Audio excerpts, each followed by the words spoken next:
네, 5.4절을 시작하도록 하겠습니다. 5.4절은 여기 상단에 써 있는 것처럼 RETR 모델에 대해서 설명하도록 하겠습니다. 이 앞전에 5.3절에서 우리가 무엇을 했는지 살펴보겠습니다. 앞전에 5.3절에서 우리가 했던 것은 주어진 앰프를 AC 등가 회로로 바꾸는 거였습니다. 그러기 위해서 우리가 알고 있어야 될 것이 두 가지가 있었는데요.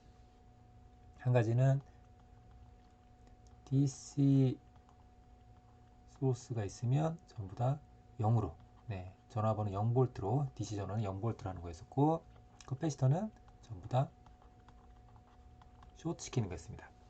그래서 픽스 바이어스 같은 경우에 예를 들어서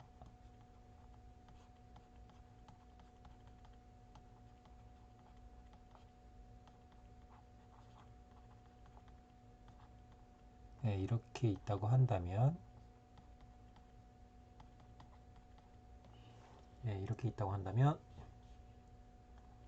DC 전원을 0으로 하게 되면 여기가 0V가 됩니다. 그렇죠? 0V가 돼서 어떻게 됐습니까? 여기가 이렇게 전부 다 그라운드가 됐었죠. 커패시터는 쇼트라고 했기 때문에 이어지고 됐었습니다. 자, 그렇게 하게 되면 이 회로가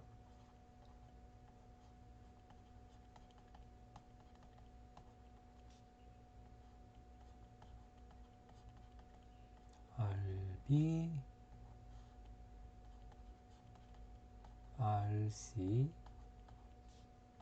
같이 AC 등가 형태로 변환이 가능하다는 것을 알았습니다. 네, 여기서 아직 문제가 남아있죠. 뭐냐면 이 TR이죠, TR.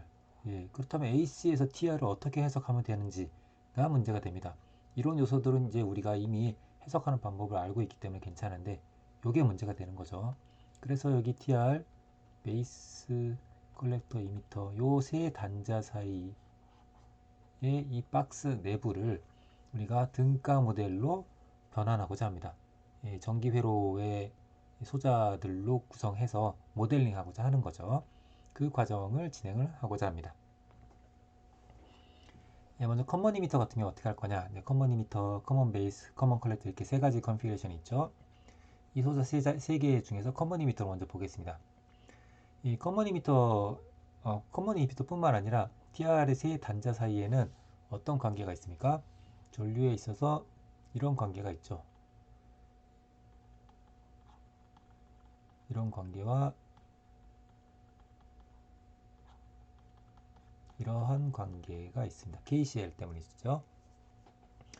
네, 여기 써 있죠, 그죠? 예, 지금 이제 AC 신호니까 사실 소문자로 쓰는 게 더 좋겠죠. 아래에 있으니까 생략을 하도록 하고, 자, 이런 관계를 어떻게 모델의 형태에 반영시킬 거냐 하는 거죠. 첫 번째로, 자, 베이스하고 컬렉터는 이런 관계가 있다고 하니까 베이스하고 컬렉터는 베타배 관계가 있다고 하니까 여기다가 이렇게 해서 이거를 마름모로 하는 게 여러분들에게 더 편할까요? 이렇게 해서 베타배 IB로 하게 되면 여기 있는 전류와 여기 흐르는 전류는 서로 베타배 관계가 있겠죠. 참고로 디펜던트 커런 소스라고 해서 반드시 마름모를 그려야 되는 건 아니고요. 그냥 동그라미 그려도 상관없습니다. 그래서 이렇게 그리고 그 다음에 여기는 지금 어떻게 됐습니까? 다이오드 형태죠. 다이오드 형태. 그래서 다이오드 형태로 바꾸게 되면 이와 같이 그릴 수가 있습니다. 그러면 여기 IE는 IB 플러스 IC가 되니까 자연히 이런 관계를 갖게 되겠죠. 그리고 여기는 다이오드와 같이 동작을 하는 모습을 모델링한 것처럼 보입니다. 자, 여기서 이제 아직도 문제가 있죠. 이 다이오드니까 다이오드 그럼 이거 어떻게 해석해야 되냐 하는 문제가 발생합니다. 우리가 지금 하고 있는 거는 AC 모델이기 때문에 이 다이오드를 AC 모델로 변환합니다. 그래서 우리가 앞선 2장에서 다이오드 같은 경우에 여기 있는 AC 등가 저항이 직류 전류분의 26mV 정도로 모델링이 됐었습니다. 유사하게 여기 흐르는 직류 전류가 있겠죠. 있을 테니까 그렇다면 여기 등가 저항을 이렇게 하면 되겠지라는 거죠. 직류 전류분에 26mV짜리 저항이 있는 것으로 대체하면 될 거라는 것을 알 수가 있습니다. 네, 이렇게 해서 이제 하나의 모델이 탄생을 했습니다. 뭐 이렇게 해도 될 텐데 우리는 사실 뭐 이런 모델, 모델이 하는 방법이 여러 가지가 있을 테니까요. 이런 모델의 모양보다는 입력 쪽에서 어떻게 되는지, 출력 쪽에서 어떻게 되는지가 조금 더 명확하게 보이는 형태였으면 좋겠습니다. 그래서 인풋 쪽에서 봤을 때의 영향을 알기 위해서 여기서 봤을 때 이제 태분의 등가 효율 형태로 바꾸고 싶은 거죠. 그렇게 바꾸게 되면 어떻게 되겠습니까? 그렇게 바꾸게 되면 이렇게 되겠죠. 예. 왜냐하면 아까 전에 회로가 어떻게 됐었습니까? 이렇게 그냥 옆으로 그냥 그리겠습니다. 옆으로 그리면 스페이스를 좀 할 수 있으니까.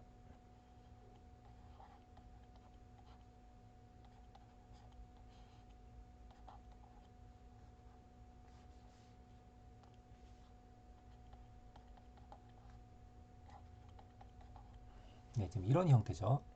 이런 형태에 대해서 이렇게 해서 등가회로를 바꾸고 싶은 거죠. 자, 등가회로 바꾸면 그러면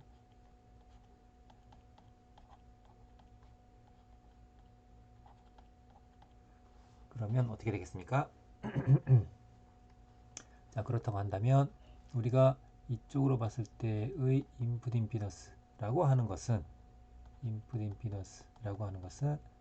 II분의 VI가 되겠죠. 그죠? 그죠? 그럼 현재 II는 뭐랑 같아요? IB랑 같죠. II하고 IB가 같습니다. 그 다음에 여기 전압은 어떻게 됩니까? 여기 전압은 VRE라고 하면 VRE는 RE 곱하기 여기 흐르는 전류가 되겠죠. 전류는 어떻게 됩니까? 베타 플러스 1의 IB가 됩니다. 따라서 여기가 RE의 베타 플러스 1의 IB가 되겠죠. 그러면 IB끼리 약분되니까 근사화시키게 되면 베타 배 RE가 됩니다. 그렇죠? 그래서 이와 같이 모델링을 한 거죠. 네. 이쪽에서 봤을 때의 태블 등가 회로로 모델링 했습니다. 이쪽에서 봤을 때 어떻게 됩니까? 이런 전류가 흐르니까 전류원 하나의 형태로 이제 모델링을 할 수가 있는 거죠. 야, 근데 지금 이쪽에서 봤을 때 이렇게 모델링 한 거 되는데 이쪽에서 보게 되면 어떻게 됩니까? 일반적으로는 어떻게 되죠? 일반적으로는 이렇게 하게 되면 여기를 우리가 여태까지는 태블안의 형태로 많이 했습니다. 근데 우리가 태블안은 노턴으로 바꿀 수가 있었죠. 지금은 여기 흐른 전류와 여기 흐른 전류가 베타배 관계에 있다고 하는 그런 관계를 활용할 수 있으면 더 좋을 것 같아요. 그래서 태블안보다는 노턴의 형태가 더 적합할 것 같습니다. 자, 그렇다면 노턴의 형태를 바꾸게 되면 여기에 태블안 등가 저항이 있어야 되겠죠. 그게 AC에서의 아웃풋 임피던스가 됩니다. 그래서 아웃풋 임피던스에 대해서 좀 살펴보도록 하겠습니다. 네, 여러분이 3장에서 TR의 특성 곡선을 볼 때 커먼 이미터 같은 경우에 이런 곡특성 곡선을 본 적이 있습니다. 아웃풋 전압과 아웃풋 전류에 대해서 이게 평행하지 않고 약간 부채살처럼 이렇게 펴져 있는 그런 모습을 본 적이 있었어요. 예, 그런데 이 기울기를 따라서 직선을 쭉 그었을 때 신기하게도 이게 한 점에서 만나게 됩니다. 네. 그 점을 우리가 early voltage라고 합니다. early voltage. 예, 요거를 처음에 이제 발견해낸 사람 이름이 early예요. 사람 이름 인명입니다. 예, 그래서 early voltage라고 합니다. 예, 그래서 여기 이 점의 절대값 크기 여기 마이너스 제가 일부러 붙였죠. 예, 이 점의 크기를 VA라고 하면 이게 한 점에서 만나는 거죠. 자, 그럼 이때 우리가 AC 저항이라는 것은 어떻게 됐습니까? 예, 전압의 변화율과 전류의 변화율의 비였었어요. AC 저항은. 예, AC 저항이라고 하는 것은 R은 I분의 V인데 변화율분의 변화율이었다 라는 거죠. 지금은 축이 가로축이 전압이고 세로축이 전류니까 이거의 역수가 되겠죠. 기울기를 취하게 되면 역수가 될 겁니다. 여기 이렇게처럼 전압의 변화율분의 전류의 변화율을 취하게 되면 그 기울기는 아웃풋 임피던스의 역수가 된다는 거죠. 네. 왜 아웃풋 임피던스입니까? 아웃풋 전류하고 아웃풋 전압이죠. 그러니까 당연히 아웃풋 임피던스가 되겠죠. 자, 그러면 우리가 아웃풋 임피던스를 볼 때 좀 여기하고 여기하고 다 다르죠. 그렇죠? 다 다른 것을 알 수가 있습니다. 자, 이거를 한번 그림에서 보게 되면 예를 들어서 지금 DC 바이오스가 여기서 잡혀 있다 라고 하게 되면 DC 바이오스 포인트의 전압값과 전류값이 있겠죠. 그죠? 전압과 전류. 네. 여기를 따라서 쭉 따라가면 여기 VA가 나오니까 그렇다면 이 슬롭에 해당되는 기울기에 해당되는 값을 여기서부터 여기까지 전체 쭉 전체 전압분의 여기서부터 여기까지의 전류의 B로 나타낼 수가 있을 겁니다. 그쵸? R은 I분의 V니까. 그런데 일반적으로 VA는 VC 바이오스 포인트보다 이 근처보다 훨씬 큽니다. 훨씬 크니까 이와 같이 우리가 근사화를 할 수가 있을 겁니다. 자, 근사화를 해놓고 봤더니 이거는 상수예요. 상수. 컨스턴트입니다. 그러면 DC 전류, 출력의 DC 전류, 바이오스 포인트죠. DC 전류의 스몰 RO가 반비례한다는 것을 알 수가 있습니다. 즉 전류가 작으면 작을수록 RO는 큰데 반면에 DC 전류가 커지면 커질수록 슬롭이 기울어져 있죠. 그래서 스몰 RO가 AC 아웃풋 임피던스가 점점 작아짐을 알 수가 있습니다. 그래서 이와 같은 RO를 이제 모델에다 반영을 하고 싶다는 거죠. 모델에다 반영하고 싶다. 물론 이게 만약에 무한되면 더 좋겠죠. 무한되면 이상적인 커런트 소스에 가까워지니까 더 좋겠으나 뭐 무한대가 아니니까 할 수 없죠. 그래서 아까 모델에 이 RO를 적용하게 되면 우리가 이와 같이 모델링 할 수가 있습니다. 무엇을? TR을 트랜지스터로 모델한 겁니다. TR을 이와 같이 모델링 한 겁니다. TR을 베이스와 이미터 쪽에서 봤을 때의 등가 회로로 모델링 했고 테브라의 등가 저항이죠. 그 다음에 컬렉터와 이미터 사이를 마찬가지로 이쪽에서 봤을 때의 등가를 이번에는 노턴의 형태로 바꾼 거죠. 왜냐하면 여기하고 여기하고 흐르는 전류의 관계가 베타배가 있다는 거 우리가 알고 있기 때문에 그것을 잘 활용하기 위해서인 거죠. 잘 드러나도록 하기 위해서 이와 같이 모델링 할 수가 있다는 것을 알 수 있습니다. 언제? TR이 커먼 리미터로 활용이 될 때라는 얘기죠. 앞서도 얘기했던 것처럼 커먼 리미터를 사용하는 TR의 베타는 TR의 베타는 이와 같다. 크다. 거죠. 그리고 인풋 임피던스는 몇백 옴에서 몇 킬로 옴 그런 정도의 값이 됩니다. 왜냐하면 베타가 뭐 100, 200 뭐 이런 수치가 되고 스몰 R가 뭐 몇 옴에서 몇십 옴 그런 정도가 되기 때문이죠. 그 다음에 아웃풋 임피던스는 통상적으로 이 정도 되는 값을 갖습니다. 상당히 크죠. 그리고 이게 상당히 크기 때문에 많은 경우에 또 이게 우리가 생략을 합니다.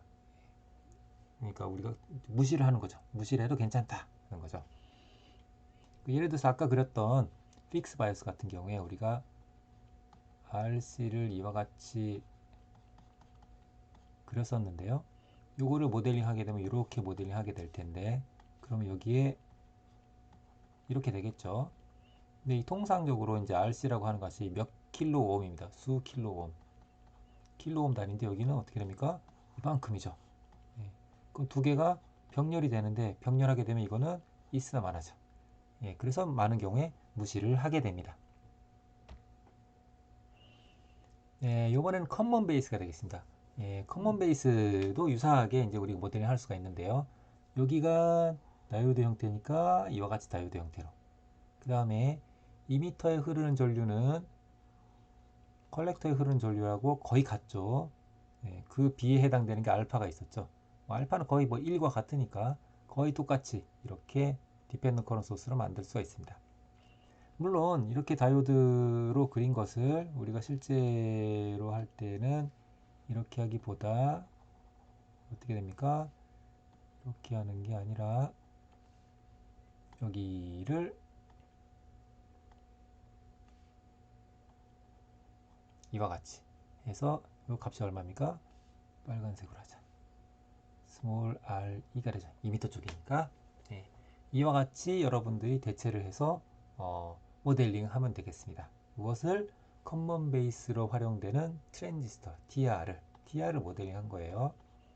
커먼 베이스로 할 때.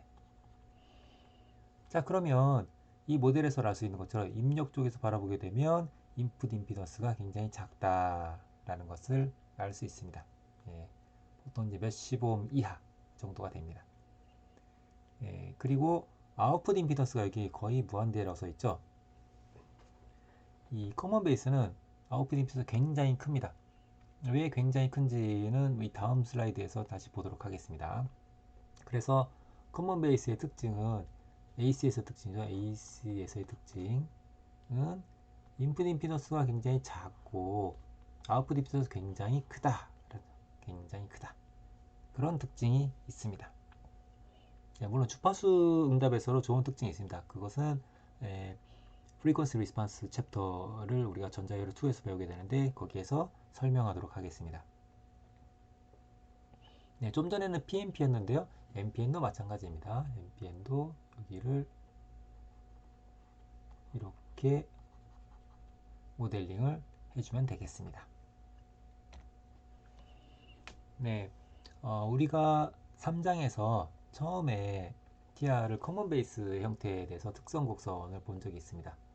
아까 얘기했던 것처럼 AC 저항이라고 하는 것은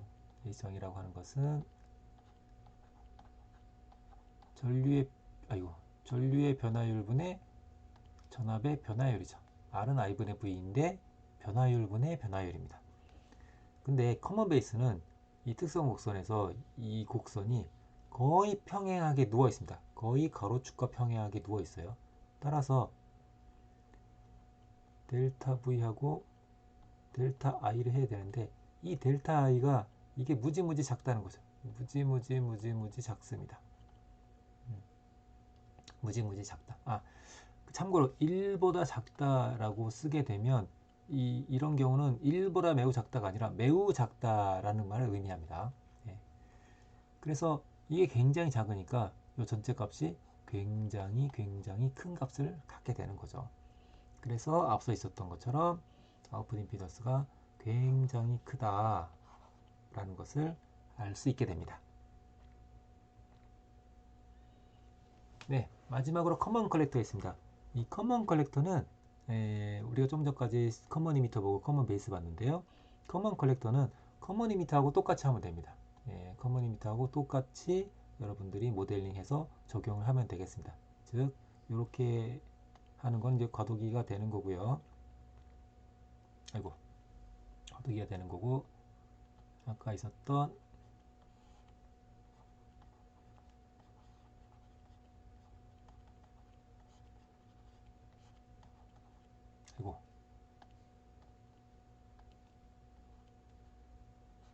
컬렉터, 이미터, 베이스, 이미터. 네, 요것을 그대로 활용하면 됩니다. 네. 이거는 이제 좀 뒤에 가면은 여러분들에게 소개가 되겠습니다. 아마 이미터 팔로우 할 때 소개가 될 것 같아요. 네, 그래서 정리하면 우리가 이제 AC 해석에 이제 발을 디디기 시작을 했는데요. AC 회로를 해석하기 위해서 AC 등가 회로로 바꿔놓고 해석을 할 겁니다. 해석을 할 때 앰프를 AC 등가 회로로 바꾸고 그리고 TR도 AC 등가 모델로 바꿔서 해당되는 앰프, 주어진 앰프의 인풋 임피던스, 아웃풋 임피던스, 볼티지 게인 이 세 가지 그리고 페이즈가 180도 아웃 오브 페이즈인지 혹은 인 페이즈인지 이런 것들을 해석을 하게 됩니다. 그걸 함에 있어서 여러분들이 필요한 것은 DC 전원은 다 0으로 만들고 파란색 낫겠다. DC 전원은 다 0으로 만들고 커패시터는 다 쇼트 시키고 이미터 쪽에 등가 저항이 이런 게 있다는 걸 알고 세 단자 TR의 세 단자 전류 관계식은 이와 같다. 즉 DCS와 같다. DCS와 같다는 것을 이제 활용을 하면 됩니다. 그러면 이제 여러분들이 4장에서 배웠었던 여러 가지 컨피그레이션에 대해서 각각에 대해서 AC 등가 회로를 통해서 AC 해석을 할 수 있는 토대를 마련했다고 할 수가 있겠습니다.